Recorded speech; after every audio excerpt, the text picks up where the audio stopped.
Jacqueline and I have a pretty similar background in policy and economics.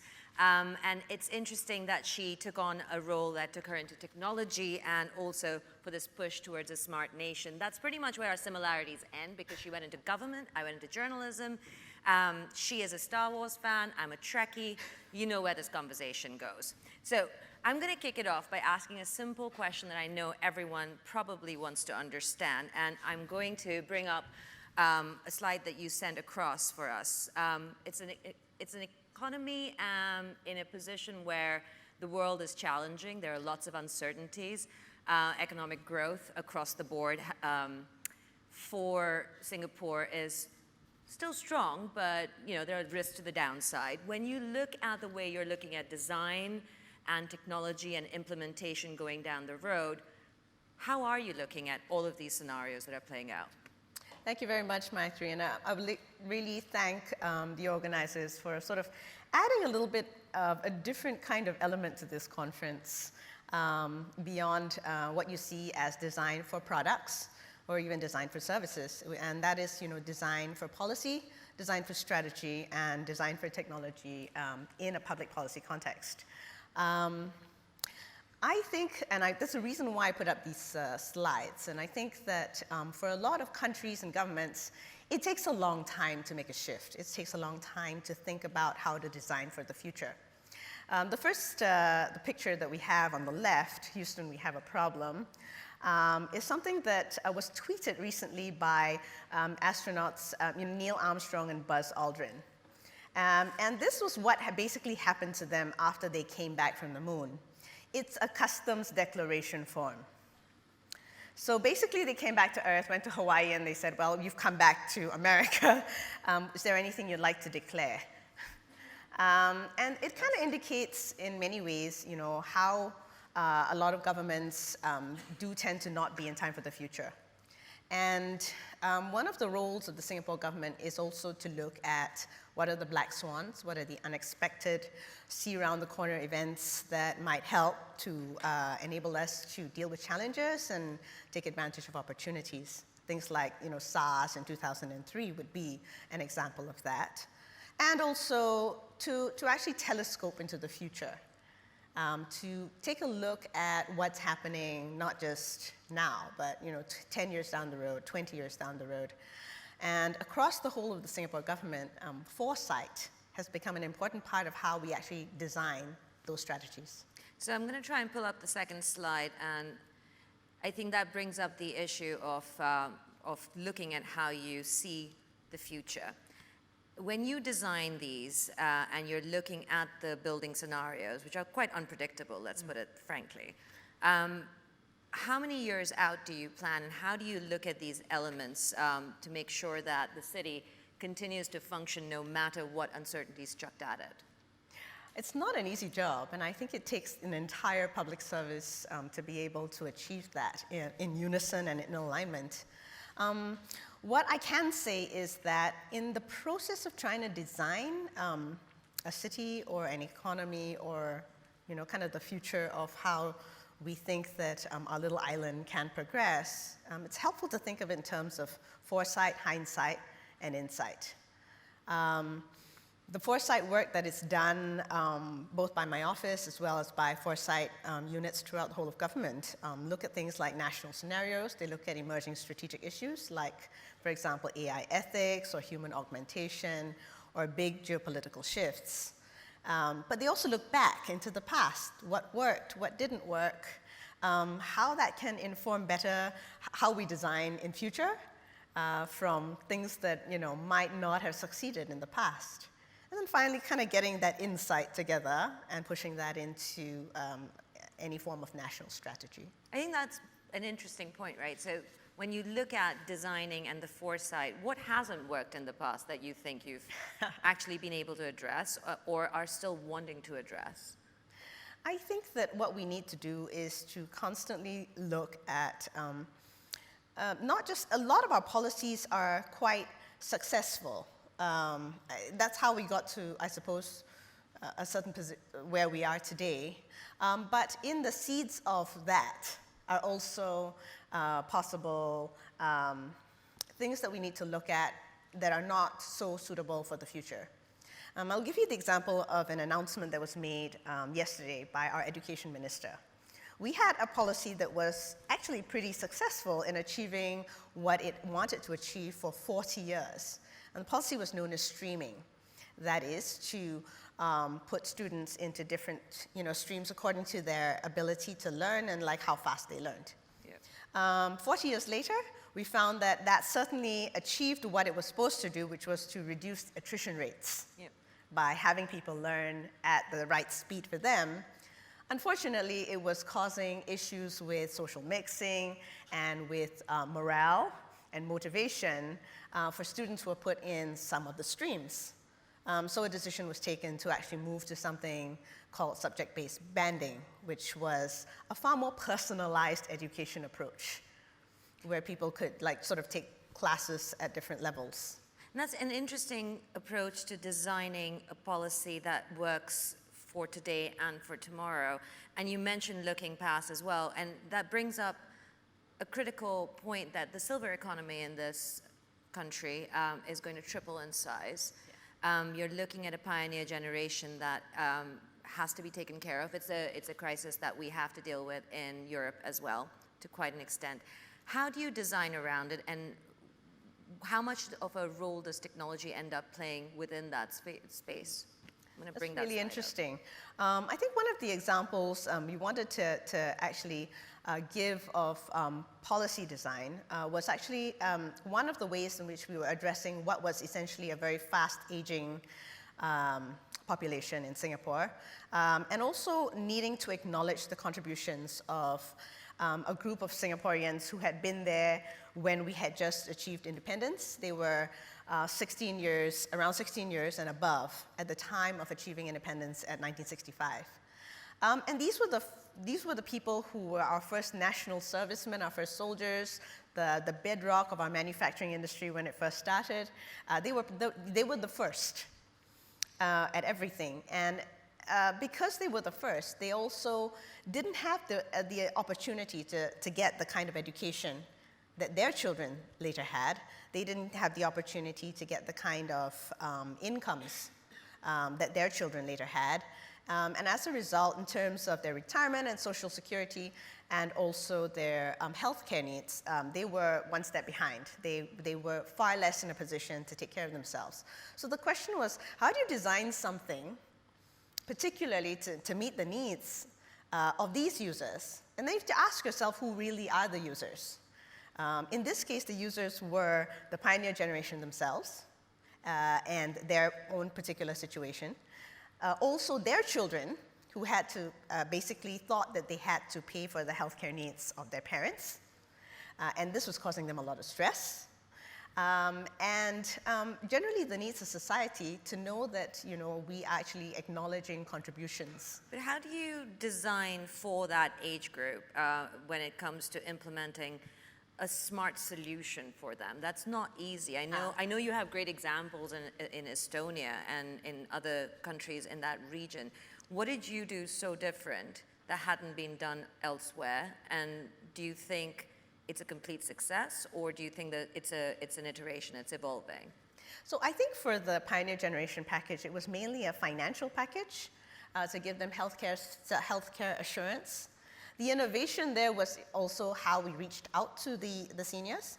So we realized that, for them, an entirely digital kind of interface was not going to work. We're not going to send to their smartphones an app that says these are your benefits. So we actually sent out what we call Silver Generation Ambassadors, or then Pioneer Generation Ambassadors.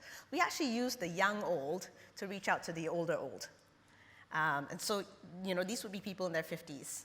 For example, and they actually went out house to house to tell them about the benefits that they would receive. But the young old would get iPads and other devices to be able to record and to find out, to get a full understanding of what that household would receive and to take down all their concerns. And then all of that would be fed back into a database. So it was actually an interesting kind of mixture of mediums. The face-to-face, the high touch, then there was the high tech, yep. Then there was the data intensity, And then finally, there was a media push that again was designed for this group. Yep. And that was in dialect, Cantonese, Hokkien. And that was a really big shift because before that, the use of dialects in Singapore had been discouraged for many, many years because we wanted everyone to speak, say, Mandarin. And it's a majority Chinese population. So in this case, we said the user is the most important to design for. So the comms materials were all in these dialect videos and things like that. That human element seems to be very much part of smart city planning in many ways. Another example that you highlighted was something that became a bit of a YouTube sensation. It's a landfill that doesn't look anything like a landfill. Tell us how that idea came about and how exactly you thought about putting this together and for it to become now a tourist destination. Yeah, I think that really speaks to what, if you are in public policy, what is designed to you, it is about solution seeking. It's fundamentally looking at a problem, defining it, finding a solution, and designing that solution to meet the needs. And in this case, you know, we've had typical landfills for a long time in Singapore. In the 70s, 80s, these were, you know, what we had. Only sometime in the 80s did we decide that Singapore's a really small island. We don't have space for landfills. And we started to build what we call waste to incineration plants. So we would take all that waste and we would burn it. Yeah. And in the process of burning the waste, the amount of waste that you have shrinks by 90%, which is a good thing. At the same time, you create energy for a country that doesn't have many other energy sources. So it was great. We changed the waste to energy, then we had less waste, and we had to put it somewhere. And at that time, we had a few islands there, and something called Pulau Semakau, about 5 kilometers south of the coast of Singapore. And a decision was taken to actually convert this and put a non-permeable membrane around it and marine clay, and to put all the waste, all the ash, into these sort of slots you can see in the before picture. And by doing so, we would create a new island. So it was great, because Singapore needed land, Singapore needed electricity, Singapore did not need more waste. No, and in the end, it actually worked out quite well in terms of creating sort of new space. What was the biggest hurdle in that one to get everyone to look at that design and say that works? Because sometimes getting people who are not thinkers in terms of creatively looking at that and saying that's an option, what was the biggest hurdle there, you think? I think that, like for any of these new projects, feasibility would have to be something that you think about. And I think the ambitions that you have initially it's okay for those ambitions to be more limited. Semakau does a lot more things now than it was envisioned at first, which was just to be a landfill for ash. It actually is a marine sanctuary. It's got bird life. People picnic there. We have a barramundi farm that grows fish fry on Semakau now as well, and exports it internationally. None of these things were envisaged when the idea first came. It had one purpose. So it's all about designing the solution that sort of aligns all the needs together. And then after that, once it gets going, it takes on a life of its own. And that brings policy into implementation as well, and that's something that you did with the National Identity Scheme as well. Talk us through the technology that goes into doing something like that, and then tying it back to ensuring that there's growth in the nation when you're aiming for a smart nation. Yeah, so this is an interesting project because I would say that not many countries have identities or even digital identities and want to do actually a little bit more with them. A basis for sort of communications and commerce and interaction transactions in any digital economy is identity. The ability to verify and authenticate that it is you and it is your purchase and it's your opinion and it's your transaction.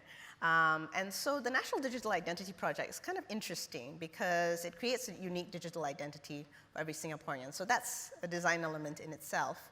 But we wanted it to design it in a way that would form a platform for businesses as well as the government to rely on it to make transactions. So to do that, you had to make it secure, so it's not PKI. We had to make it usable, so it's actually now biometric.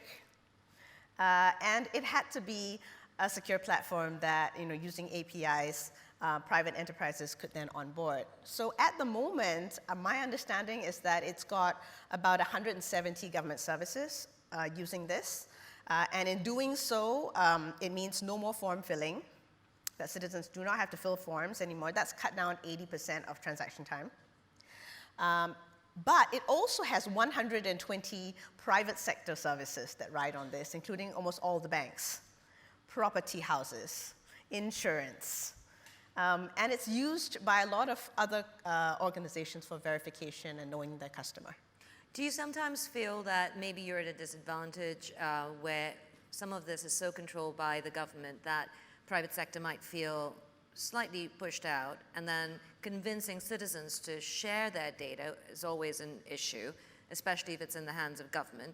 Trust comes into it. We've talked a lot about trust and design.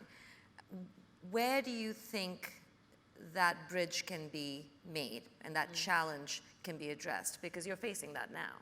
Yeah, so actually trust is a huge thing if you design anything for a sort of especially financial context or government context. In Singapore, I would say that I think the trust in government is a bit higher than there are a few other countries that have lower trust. And I think there was there are surveys that we had that showed that actually citizens expected that we had all the data already, and so why were we asking for it again and again, since you already know? So okay, that was the first step. Then we knew that the private sector actually didn't have all of this data, so we weren't crowding anyone else out. There was no way anyone else was going to collect it to the extent that we were. Yeah. And in fact, we would have been accused of being, hoarding the data if we had just not done anything about it to make it an open platform. So what we did was to say, look, if you're a citizen and you want to set up a credit card and you don't want to have to tell your bank all about yourself and write up a form, and you just use the National Digital Identity and you click there and the bank just says, are you okay that I use the National Digital Identity, my info, to access the things I need to access to be able to give you a credit card? All you have to say okay. The power is in the hand of the citizen. They have to say okay, and then the rest. Well, I know we're running out of time, so in a quick 10-second, is there anything that you see as a question that you constantly ask yourself? Why do we do it that way? Why don't we change things the way we do it? Is there an example of that? Well, there's just one example, and I did have a slide on this one. Well, you have 10 seconds. For many years, we used this interesting thing called car parking coupons, the little paper coupons. For those of you who are not from Singapore, they're the things on the bottom left. Actually, this is already an advancement. Many countries have meters, which actually form a large chunk of street furniture, these car parking meters. But we had these coupons, which were also a bit troublesome in terms of enforcement, in terms of having to buy them and leaving little stubs everywhere. And we converted that into an app that basically looked at wherever you were and then allowed you to pay wherever you were or for whomever you wanted, for as long as you wanted, and then to get a refund if you came back early. And that was an incredibly simple thing to actually do, but the design elements were very strong. For example, we decided to put it on the public cloud. But to do that, we had to say, the key design element was that we had to say, we did not care who you paid for. Yeah. Your identity was irrelevant to us. You chose to pay for any car in the street. And once you chose to pay for, once a design decision is taken that you can pay for any car in the street, you can make this thing cheap, you can make this thing easy to access, you can put it on the public cloud, and the rest is it follows. I think that's what I've always found when we talk about smart cities. Sometimes the most ingenious things are the simplest things that we ask the question, why do we do it like that? Jacqueline, thank you very much for your time, and please give her a round of applause for all that she's trying to do.